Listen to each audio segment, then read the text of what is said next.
Welcome to Mennonite Farmhouse. I'm Leanne, and if you're new to my channel, I do cooking and baking from scratch, canning and dehydrating videos. And if that sort of thing interests you, feel free to subscribe to the channel. And if you find value in this video, hit the thumbs up. It really helps my channel to grow, and I sure do appreciate it. Today we're participating in Prepper Potpourri's Shelf Stable Pantry Recipes collaboration. All the recipes have nothing from the refrigerator or freezer, which is great for long-term storage. That way you can always have it on hand for at least 6 months. And go check out all the other great channels that are in this collaboration, coming up with wonderful recipes for you. Today we're going to be making red velvet whoopie pies.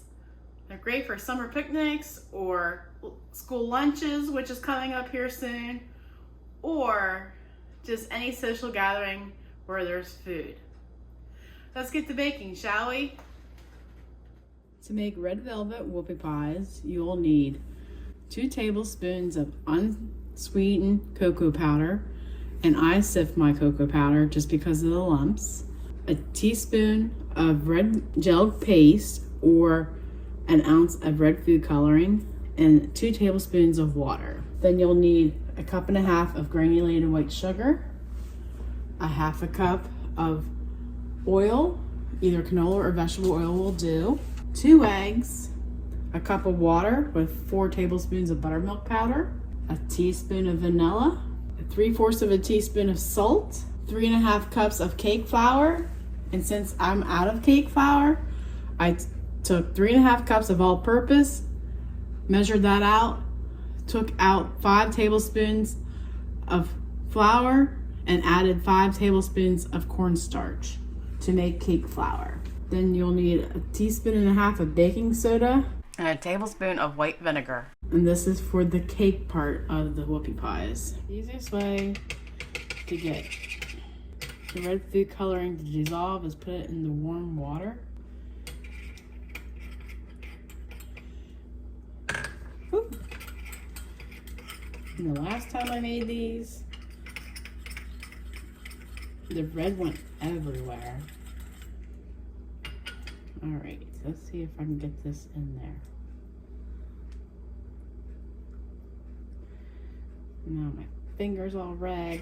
Did you know the red from red velvet is really red beets? Yeah, who knew? But over the years they've doctored recipes and just put red food coloring in instead.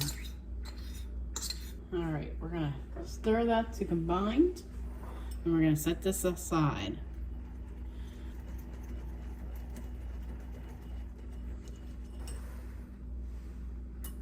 All right, then you will need a larger bowl. And we're gonna whisk together our oil, the sugar, and our 2 eggs.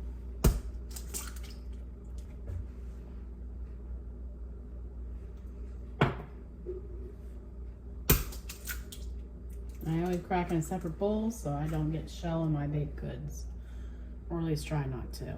Then we're going to whisk to combine. And you don't need a mixer for this because you don't want to incorporate too much air into the batter. Ask me how I know.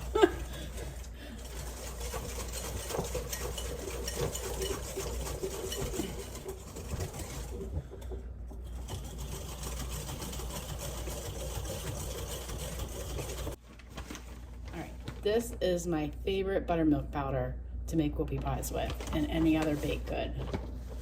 I found it on Amazon, and I'll leave you a link down below to find yours. And we're just going to add 4 tablespoons of this to our water to make our buttermilk.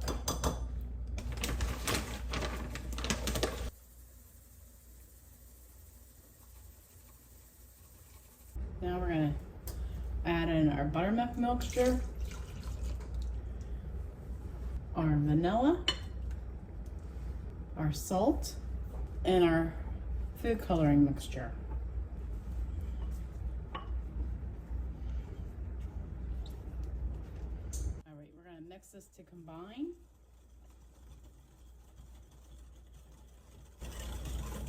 I hope you can see the genuine colors of this. It is gorgeous. Then we're gonna slowly add in our flour.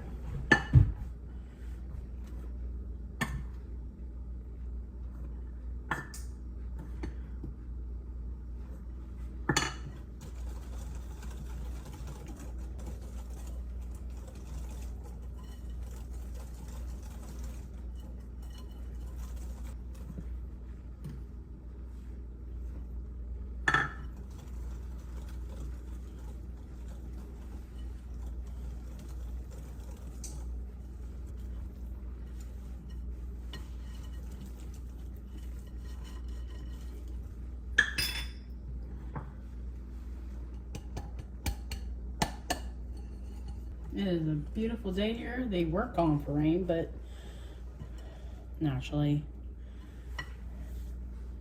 the best job to have is a weather forecaster, because no matter what they do, they never get fired.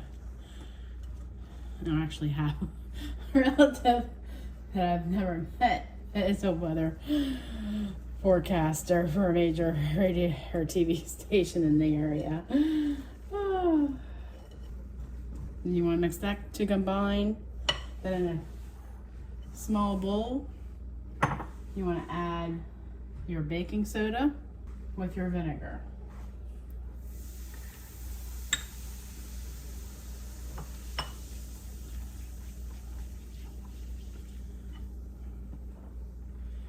Then we're going to add that to our batter.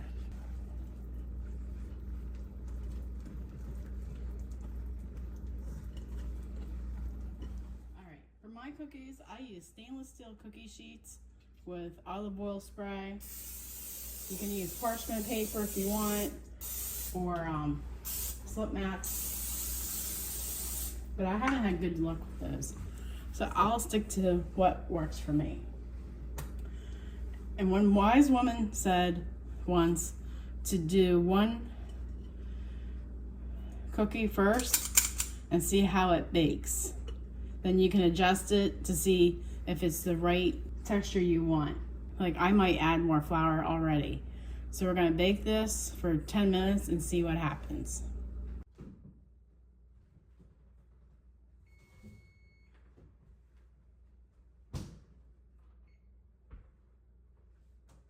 All right, see how it's, well, burning around the edges and just laying flat there? I'm gonna add another quarter cup of flour and see what that does.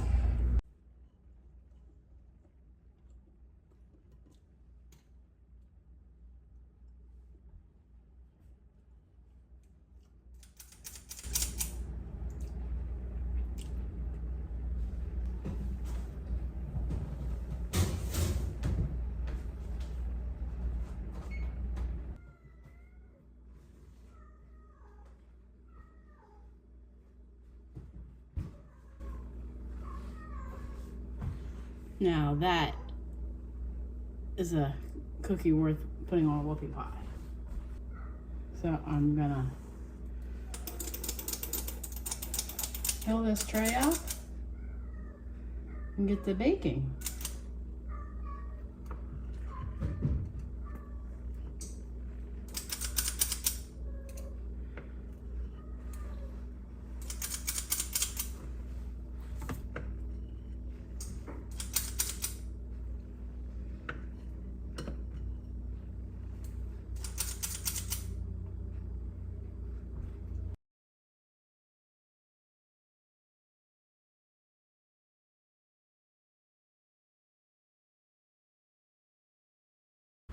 I'm baking these whoopie pies in a preheated 350-degree oven for about 10 minutes. And when the cookies come out of the oven, you want to let them sit on the tray for 2 minutes before you move them to a cooling rack. Depending on how big your scoop is, you may get between 16 to 20 whoopie pies.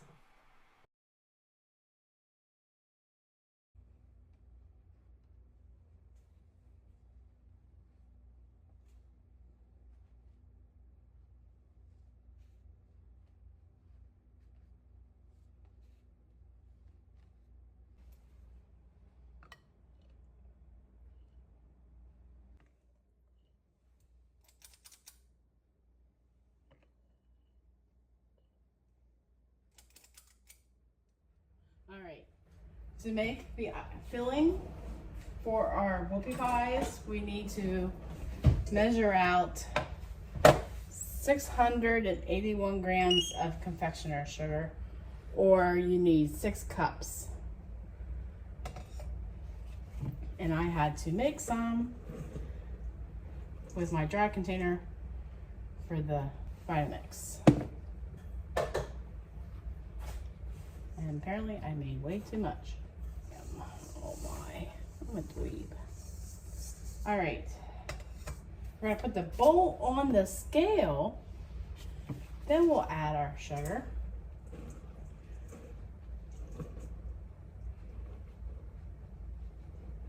Because we're not eating the bowl.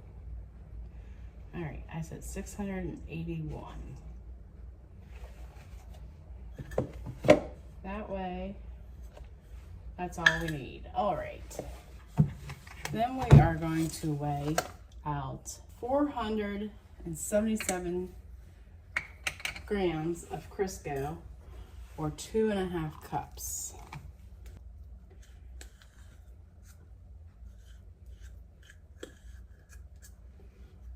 Then we're gonna need a 1/2 cup of all-purpose, or 60 grams.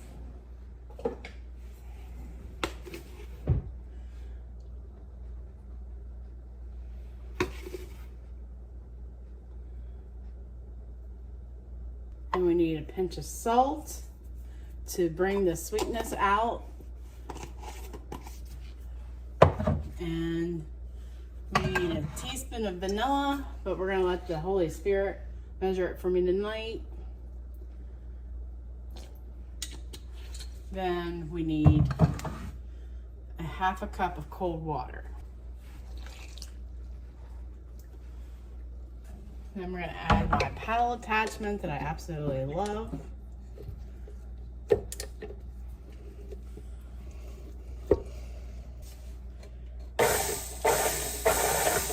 And maybe pulse. Then we'll put on high speed for about 10 minutes.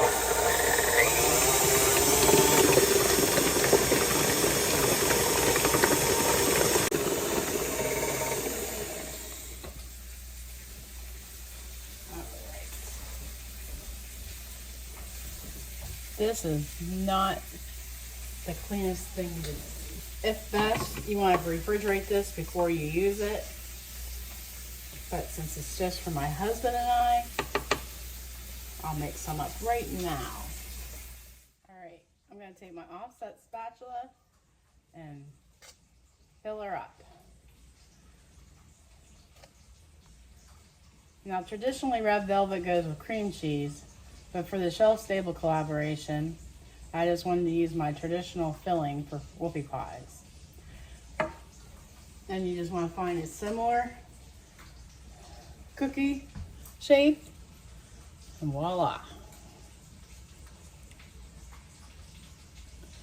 We got ourselves some whoopie pies.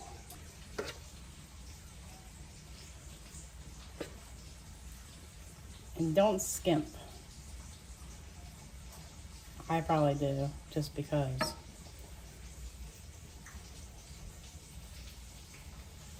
Oop.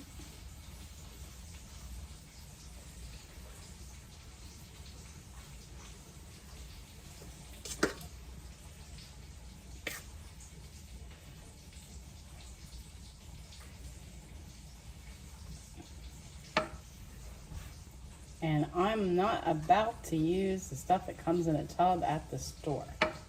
That's all my mom did, was use the stuff that come in a tub. And on my channel, I don't use store-bought stuff because I don't use pre-made stuff, because homemade is best. Hold on, let me get in focus. Why does the trash can always have to be open?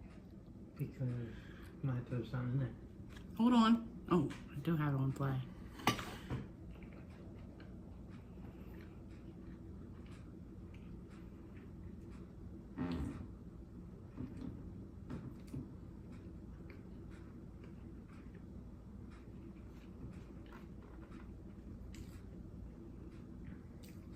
pretty good.